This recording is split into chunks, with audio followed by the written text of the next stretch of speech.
All right, we're going to do a partial coolant drain on this 2005 RX8.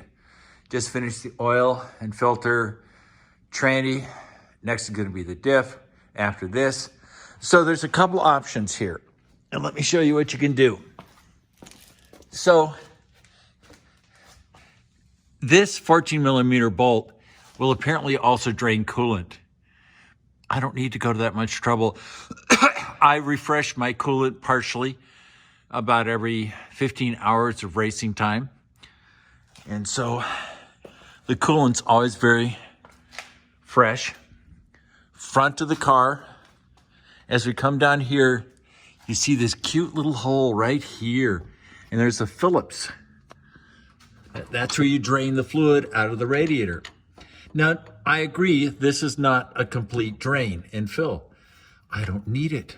I do it on a regular basis. So I'll try to make a mess. I have the radiator cap still on to slow down the coolant flow. There we go. That didn't do much. And there's the little plug.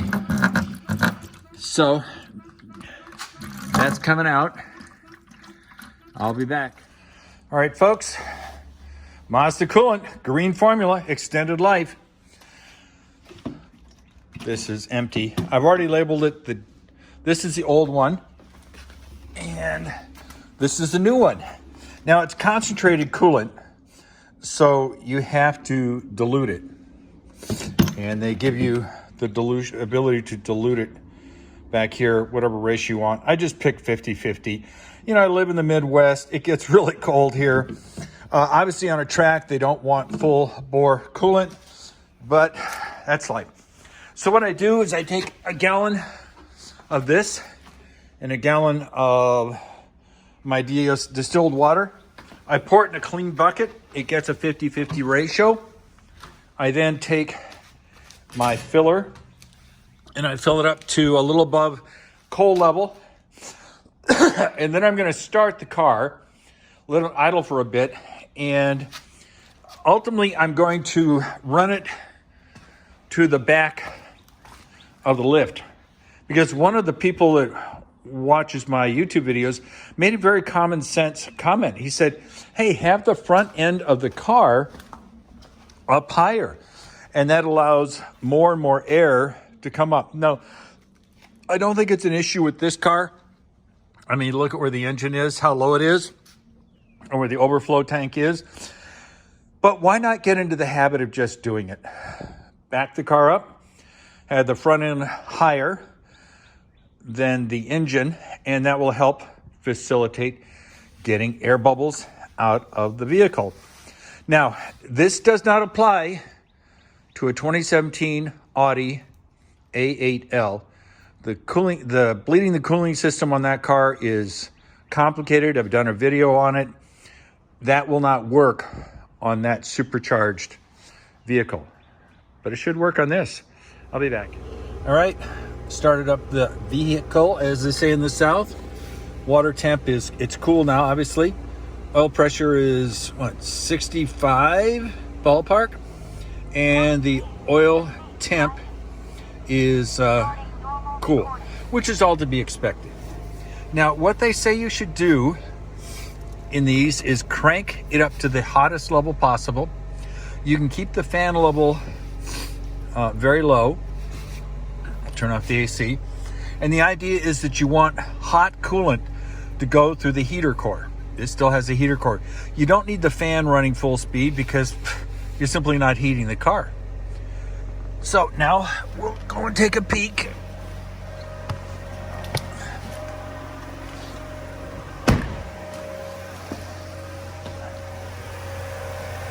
And we'll take a look at this. Ooh, it's dropped already. I'm going to put the phone down so I can fill it. Listen to me filling it. Ooh, fill, fill, fill, fill.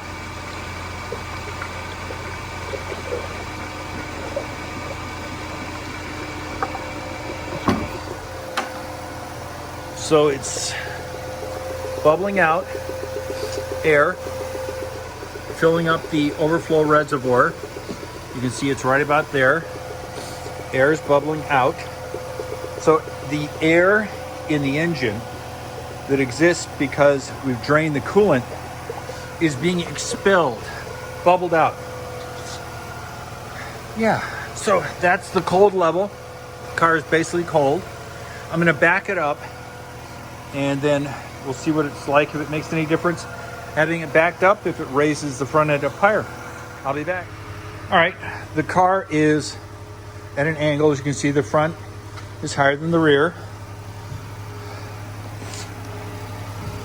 The coolant is right about that level. That's the full level for cold on an RX8. And we'll just let it run for a while and let it heat up.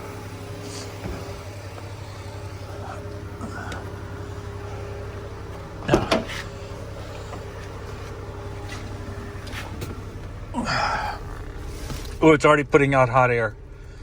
So that means that the coolant is going through the heater core. And oil pressure is 20, so the oil's heating up. Water temp is now 140. And oil temp hasn't registered yet.